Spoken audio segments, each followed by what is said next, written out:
Hello, friends. Bonjour les amis. Alors que 2020 touche à sa fin et que nous pensons à tout ce qui s'est passé, je pense que beaucoup conviendront que cette année a été l'une des périodes les plus difficiles de l'histoire moderne. À bien des égards, elle semble correspondre à la description que l'on trouve dans Matthieu 24, verset 7. Une nation se dressera contre une nation, et un royaume contre un royaume. Il y aura en divers endroits des famines, des pestes et des tremblements de terre. La liste pourrait continuer. Tant de choses difficiles et décourageantes se sont produites cette année que si nous nous y attardions assez longtemps, nous pourrions finir par être très découragés et démoralisés. Mais Dieu soit loué, nous avons une merveilleuse espérance qui nous soulève et nous encourage à aller de l'avant. En poursuivant dans la lecture de Matthieu 24, versets 12, 13 et 14, nous lisons un message très important pour nous. À cause de la progression du mal, l'amour du plus grand nombre se refroidira. Mais celui qui persévérera jusqu'à la fin sera sauvé. Cette bonne nouvelle du royaume sera proclamée dans le monde entier pour servir de témoignage à toutes les nations. Alors viendra la fin. Vous avez bien compris. Ce passage nous dit que malgré tout ce qui se passe autour de nous, rien ne peut empêcher l'Évangile d'être prêché dans le monde entier comme un témoignage à toutes les nations. Permettez-moi de répéter le concept en d'autres termes. Rien ne pourra empêcher la proclamation du message des 3 anges d'Apocalypse 14 et du 4e ange d'Apocalypse 18, invitant les gens à sortir de la confusion, les appelant à la véritable adoration de Dieu en tant que Créateur, leur disant de se tenir à l'écart de la marque de la bête et de tout ce qui pourrait contrôler leur vie autre que la puissance de Dieu. Rien ne pourra arrêter cette proclamation. Quelle merveilleuse promesse celle de Matthieu 24. Et quel incroyable message nous avons à partager en tant que témoignage du monde, dans l'engagement total des membres.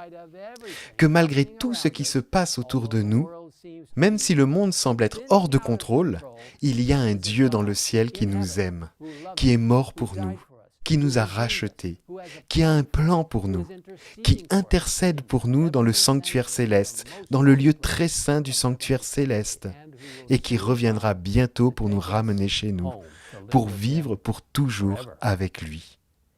Quel merveilleux et incroyable message nous avons à partager avec le monde en ce moment, alors que tant de personnes sont à la recherche d'espoir pour aujourd'hui et d'une assurance pour demain. Nous avons le privilège d'être des ancres de stabilité et des piliers d'espoir au milieu de toutes ces tempêtes. Permettez-moi de partager avec vous cette merveilleuse pensée que l'on trouve dans le livre Le ministère évangélique. Certaines personnes voient toujours les objections et les aspects attristants, et c'est pourquoi le découragement s'empare d'elles. Elles oublient que le ciel voudrait bénir le monde par leurs moyens, et que le Seigneur Jésus a, pour chaque être humain, des ressources inépuisables de force et de courage. Il n'y a pas lieu d'être abattu et craintif. Satan projette toujours son ombre sur notre chemin.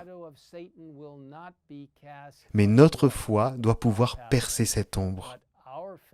Dieu a besoin de collaborateurs pleins d'entrain, qui refusent de se laisser décourager par l'opposition. Le Seigneur nous conduit et nous pouvons aller de l'avant avec courage, assurés de sa présence, de même que dans le passé. Quelle promesse incroyable, belle et pleine d'espoir. Et pour conclure, je voudrais simplement vous remercier pour tout ce que vous avez fait cette année pour le Seigneur. Malgré tout ce qui s'est passé au cours de cette dernière année, vous avez continué, trouvant un moyen d'avancer malgré la pandémie, les catastrophes naturelles, les troubles sociaux, les crises économiques et bien d'autres encore.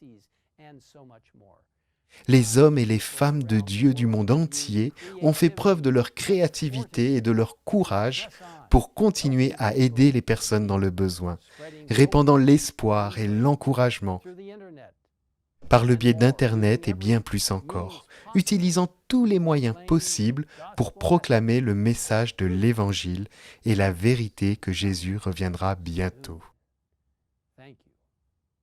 Merci pour tout ce que vous avez fait et continuez à faire par la puissance de Dieu. Qu'il continue à vous bénir alors que vous avancez dans sa force en ce temps incroyable que nous vivons. Parce que oui, Jésus revient bientôt. Maranatha. Prions. Père Céleste, nous nous arrêtons un instant pour te demander d'encourager et de bénir tous les membres de notre Église dans le monde entier. Les familles, les femmes, les hommes, les jeunes, les enfants, tous ceux qui sont prêts à te soumettre leur vie, à les encourager en ce moment et à les aider à avancer dans cette nouvelle année 2021. En réalisant que nous nous rapprochons de plus en plus du retour de Jésus et que le Saint-Esprit nous utilisera de manière puissante alors que nous nous reposerons dans les bras de Jésus. Seigneur, nous prions avec ferveur pour la dernière pluie du Saint-Esprit. Nous prions pour avoir la force de proclamer le message des 3 anges. Nous prions pour la puissance d'élever Jésus dans toute sa beauté et pour la magnifique rédemption et l'opportunité de salut que nous avons grâce à la vie, la mort, la résurrection et la poursuite du ministère dans le lieu saint du sanctuaire céleste de notre Seigneur et Sauveur Jésus-Christ. Nous te demandons toutes ces choses en son nom. Amen. Amen.